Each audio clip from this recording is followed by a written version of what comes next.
انہوں نے فرمایا کہ خواجہ محمد پارسا رحمۃ اللہ علیہ ایک بہت بڑے بزرگ گزرے ہیں، انہوں نے اس کلام کی تخلقوا باخلاق اللہ کے مقام کی جو تشریح کی ہے، وہ یہ فرماتے ہیں کہ جیسے اللہ کی ایک صفت ہے کہ اللہ بادشاہ ہے.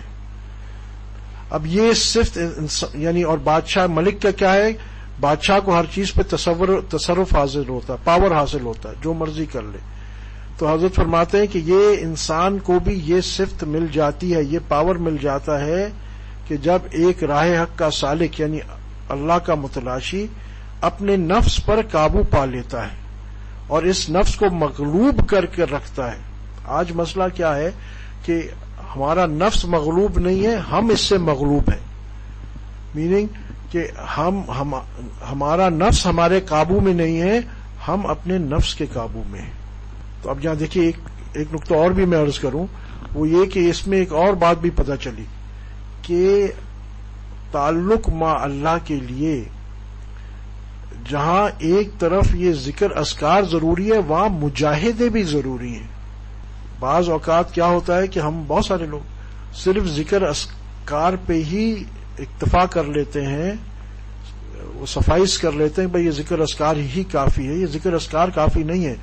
انشاءاللہ حضرت مجدد صاحب کا مکتوب نمبر 287 ہے غالباً، اللہ نے چاہا تو اس کو عنقریب پڑھیں گے.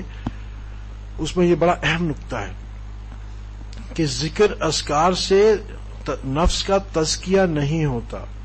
ذکر اذکار سے بڑے فوائد ہیں اور اس سے دل صاف ہوتا ہے اور بہت زیادہ کیفیات بھی ہو جاتی ہیں اور بہت زیادہ قوت بھی ان نفسانی خواہشات کو قابو کرنے پہ آ جاتی ہے. مگر اس کے ساتھ ساتھ مجاہدہ بہت ضروری ہے.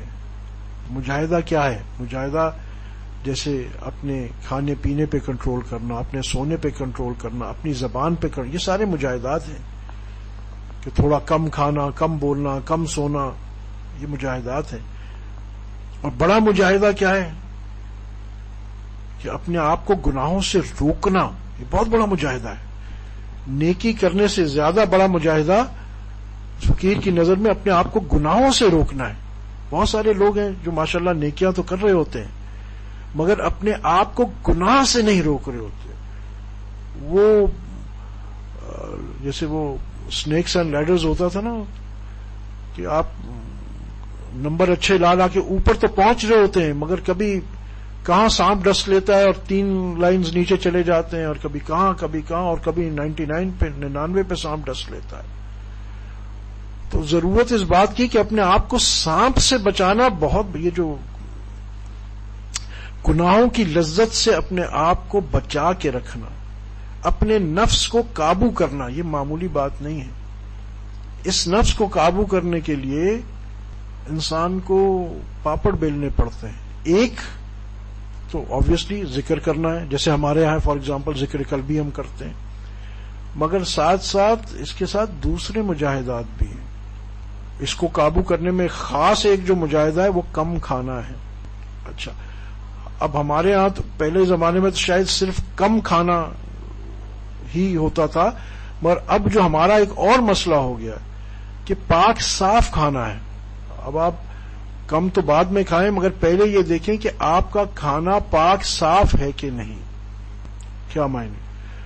آج الگ الگ تھریٹس ہیں. دیکھیں یہ باتیں جو مجدد صاحب نے کہی آج بھی اپلیکیبل ہیں. چائنا کی مارش میلو کھا رہے ہیں آپ، اس کے اندر جو جیلیٹین ڈلا ہوا ہے وہ حلال تھوڑی ہے. مارش میلو بذات حرام چیز نہیں ہے.